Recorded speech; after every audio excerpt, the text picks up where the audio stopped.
Audience. Good afternoon. My name is Archie Baig, and I will be delivering the first negative constructive. Because the affirmative team didn't go over the definitions, I will, so we'll carry on that. Surveillance is a systematic monitoring, gathering, and analysis of information for the purpose of decision-making, risk management, and exercise of power. Domestic means relating to a particular country, and here we mean the United States. And curtail means to cut back. So because surveillance is a systematic monitoring, and we're talking domestically, I will be discussing the monitoring and gathering of data around the U.S., so not just at airports. As we progress further into the 21st century, technology is becoming readily available to millions. If we follow what the affirmative team suggests, we will be in danger. If we foolishly curtail domestic surveillance, terrorists will be more likely to attack our country.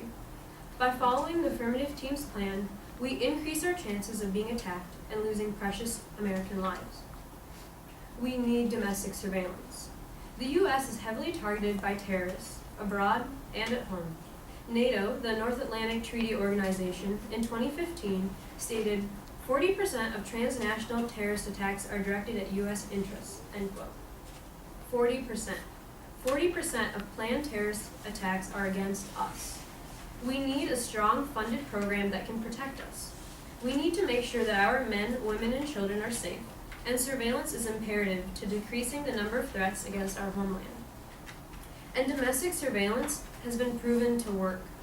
The NSA has stopped over 50 potential terrorist attacks. In 2014, last year, President Barack Obama stated, "We know of at least 50 threats that have been averted," end quote, because of the NSA's ability to survey some of the technology that we use. Former NSA Director General Keith Alexander in 2014 also repeatedly claimed that those programs, quote, had thwarted 54 different attacks. Domestic surveillance is successful. Now, if we foolishly follow the affirmative team's plan, we will be putting our country in danger. The 50 terrorist attacks that were stopped by domestic surveillance would not have been stopped.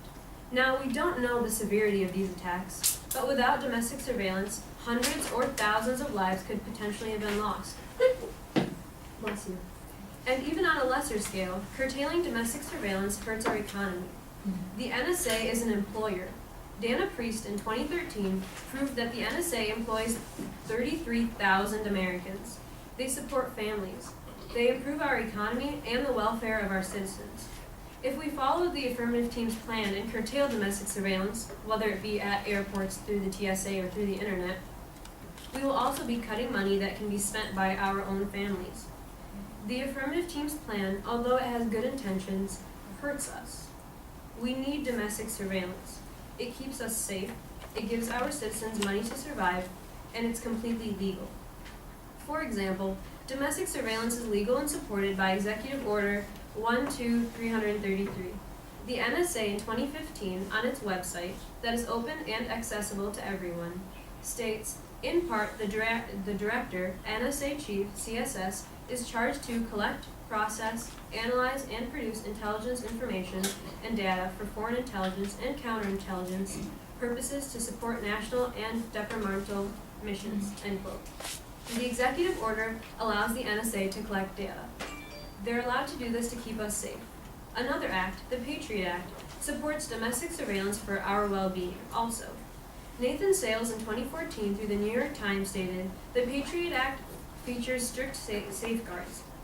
Agents cannot eavesdrop unless they get a judge's permission. They must demonstrate that the suspect is a terrorist, and they must notify the judge when they follow on tracks," end quote. Agents must have proof that a suspect is a terrorist. It's not simply looking at someone's face or their name. They have to have proof that the suspect is a terrorist before they track them. Contrary to what the affirmative team is suggesting, it's not a free-for-all. It's not just looking at someone's face. There are already checks and balances on domestic surveillance. And, importantly, the NSA does not violate the Constitution. Proved by Gerald Walpin in 2013, NSA, its surveillance program, violates no constitutional provision. It examines only the addressee and sender on emails and telephone numbers called and calls from. The Supreme Court has long held that such information is not privacy protected by the Fourth Amendment. The NSA isn't violating the Constitution. They're just keeping us safe. And as of November 28th, 2015, which was this past Saturday, Patrick Szymanski reported, as of midnight on November 28th, the United States National Security Agency has stopped the bulk collection of the metadata from the Americans' phone calls. The massive database of call records now remains with service providers, and the government can seek court orders to access specific records. End quote. Senator Ron Wyden, who led the charge to end the program, added, quote, "This is a victory for everyone who believes in protecting both American security and Americans' constitutional rights," end quote. Now, service providers like AT&T and Verizon and Sprint will no longer be giving out phone records. The NSA will seek an official court order when they need to review a phone call. Now, the NSA must obtain a court order to serve on the phone companies for every single phone number or account that it wants information on. So there's no reason to curtail any type of domestic surveillance. They're already improving themselves. Domestic surveillance stops terrorist attacks, employs thousands of Americans, and is completely legal. I'm now open for cross-examination. Affirmative, would you you ready? Okay.